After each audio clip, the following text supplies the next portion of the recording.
Hello everyone, welcome to Sanmarga classes. Let us see question number 20 of chapter sound. What is an echo? Echo ಅಂದ್ರೆ ಏನು? Eco ಕೇಳಿರ್ತೀರಿ ಎಲ್ಲರೂ ಅಲ್ಲ, ಗುಡ್ಡದ ಎದುರಿಗೆ ನಿಂತ್ಕೊಂಡು ದೊಡ್ಡಕ್ ಮಾತಾಡಿದಾಗ ಎಕೋ ಕೇಳುತ್ತೆ, ನಿಮ್ ಧ್ವನಿನೇ ನಿಮಗ್ ಕೇಳುತ್ತೆ. ಹಾಗಿದ್ರೆ ಎಕೋ ಅಂದ್ರೆ ಏನು? ಅಲ್ಲಿ ಆಕ್ಚುಯಲ್ ಆಗಿ ಏನಾಗ್ತಾ ಇರತ್ತೆ? Here the repeated sound reflected from a surface. See here this is the rough surface.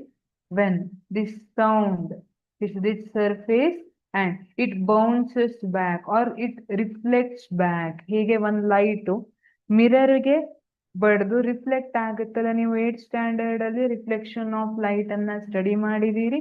So ಅವಾಗ ನೀವು ಸ್ಟಡಿ ಮಾಡಿದೀರಿ light wave. Okay sorry, light ಹೋಗುತ್ತೆ, ಹಿಟ್ ಆಗುತ್ತೆ, ರಿಫ್ಲೆಕ್ಟ್ ಆಗುತ್ತೆ, ಅಲ್ಲಿ ಮತ್ತೆ ಬೇರೆ ಬೇರೆ ಟೈಪ್ ಆಫ್ ರಿಫ್ಲೆಕ್ಷನ್ ಅನ್ನ ಕಲ್ತಿದ್ರಿ. ಇಲ್ಲಿ ಕೂಡ ಸೌಂಡ್ ವೇವ್ ಹೋಗಿ ಸರ್ಫೇಸ್ಗೆ ಹಿಟ್ ಆಗಿ ವಾಪಸ್ ಬರ್ತಾ ಇದೆ, ರಿಫ್ಲೆಕ್ಟ್ ಆಗ್ತಾ ಇದೆ. That is called echo. ಅದನ್ನ ಎಕೋ ಅಂತ ಕರೆದಿರ್ತೀವಿ.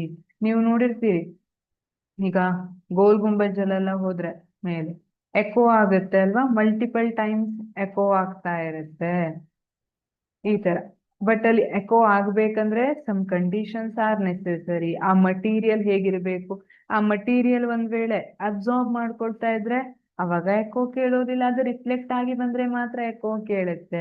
ಅದೇ ತರ distance between that obstacle and that source of sound ಎಷ್ಟಿರ್ಬೇಕು, ಇದೆಲ್ಲ ಟೆಂಪರೇಚರ್ ಮೇಲೆ ವೇರಿ ಆಗ್ತಾ ಹೋಗುತ್ತೆ. ನಮ್ಗೆ ಎಕೋ ಡೆಫಿನೇಷನ್ ಕೇಳಿದ್ದಾರೆ.